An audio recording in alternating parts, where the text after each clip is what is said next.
Matt. And I'm Roz. And in honor of my favorite holiday, Squirrels of Doom presents our Halloween special, The Zombie.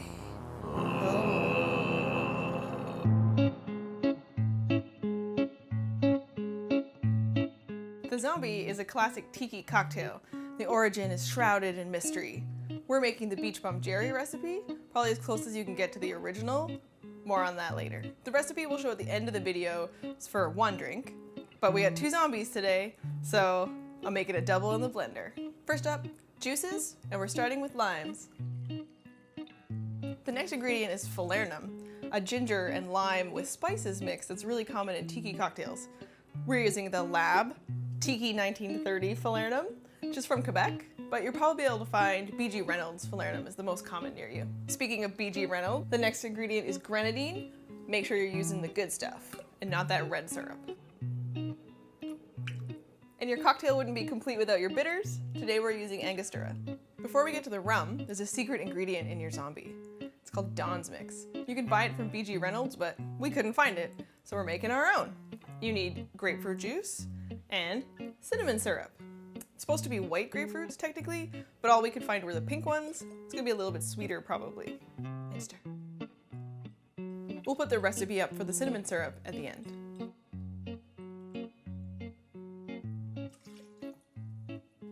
The recipe calls for gold Puerto Rican rum. We think this Barbados rum will do just fine.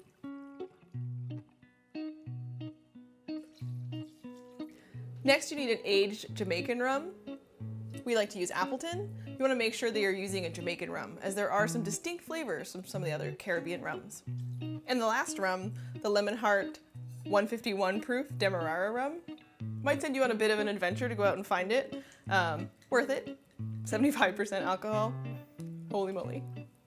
Last, the recipe calls for Pernod, which was released as a replacement for absinthe after it was banned. But we're going to use some absinthe we have on hand.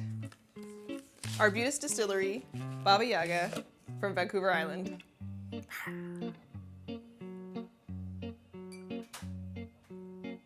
12 drops. So 1.5 cups of ice. Cover. Blend just for 5 seconds. Now you pour into a Collins glass or a Tiki mug or a really special zombie glass. They're great, and they even have the recipe on the back.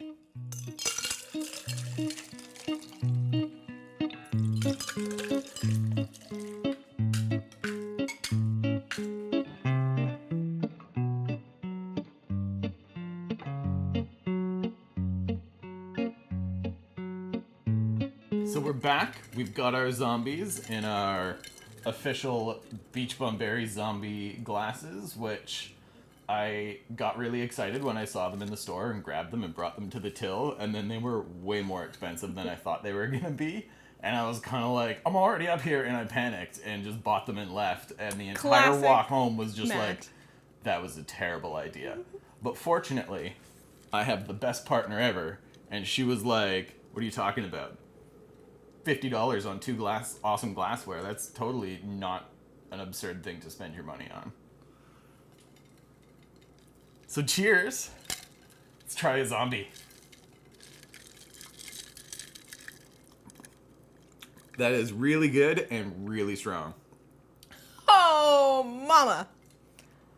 Wow. There is a lot of rum in this one drink, and some of that rum is very, very strong. But like... The flavors, though, are amazing. This is really refreshing. You can taste the ginger, you can taste the grapefruit. You can taste the cinnamon. Oh my gosh. It's just, I don't even know. It is its own thing, totally. Like, it's amazing that it all comes together just to be this weird blend that is so balanced against the rum. Yeah. My goodness. It's crazy how well balanced it is, given how much is in here and how much of that is booze. Like, you can taste that it's boozy, but it doesn't taste as boozy as it really is. And I think a night could go off the rails pretty quickly at a tiki bar with these. I can see why they called it the zombie, back whenever they invented it. Which was, actually says right on our glass, which you can't see at all, but like, you know, it does. The zombie cocktail dates to 1934, which is the height of the tiki craze, or at least not, I guess not the height, but the beginning of the tiki craze. And it was Don the Beachcomber. That was not his name. It was an entirely like made up persona to help sell the South Pacific tiki-ness. I think there's an interesting video to be done sometime about tiki and cultural appropriation that I'm a little afraid to get into because I don't want to ruin tiki for myself. Yeah, I think... But, like, it is the most crazy cultural appropriation genre of cocktail around, sadly. Are there... Well, I guess there are more than one. But I also feel like there's a special... I don't know, if you enjoy tiki, it has a special place in your heart. And I think now, like, modern tiki, at least, is sort of a weird mix of all these different things that came together at the time. Yeah. But, like, its origins were... It has nothing to do with the South Pacific. It's originated by people who had never been there. They were just like, that seems exotic and I bet it sells stuff. And it's all like South Pacific themed, but all of the drinks are actually Caribbean based. Like, it's crazy. Yeah. And speaking of Caribbean, the zombie legends, that we know of are generally thought to have started more or less in Haiti. I think they actually date to like West African stuff that was brought over during slave trade and other migrations. Certainly the legends that we know now, if you ask someone the oldest thing they could think about, they would probably associate it with Haiti. Yeah, and if you're interested in that, there is actually a really good book that you can read by, well, I believe he's a Canadian-American ethnobotanist, Wade Davis, who in the 80s went to Haiti and did a lot of work on it. Maybe he went in the 70s. I don't know. The book came out in 1985, and it's called The Serpent and the Rainbow.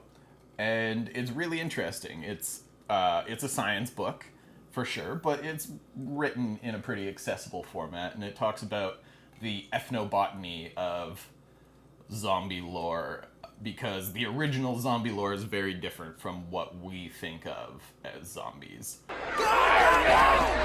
Our favorite way to look at this is through film. And what's widely considered to be the first zombie film, or at least the first feature-length zombie film, is White Zombie from 1932. And if that sounds familiar, yes, it is the inspiration for the name of Rob Zombie's band. So there you go. Not Just super well nailed received it. at the time, but it's made its way into cult classic status.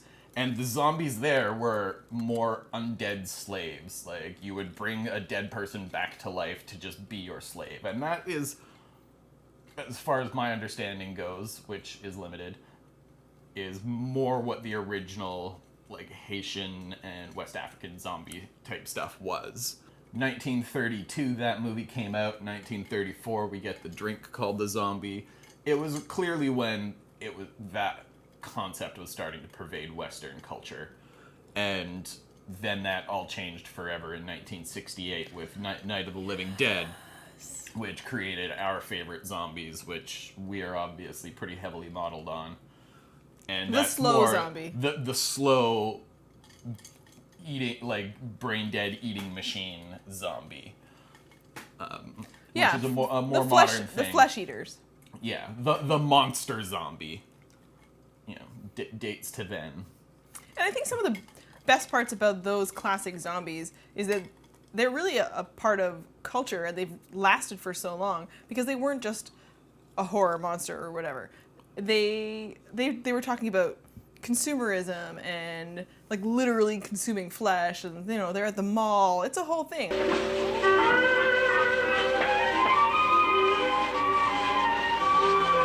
I think that Very socio-political, Yeah. cultural commentary. We should do an entire video about that sometime. we really like zombies Yeah. and zombies. Yes. Anything else you want to say about the zombie? The before drink, we go? the movie.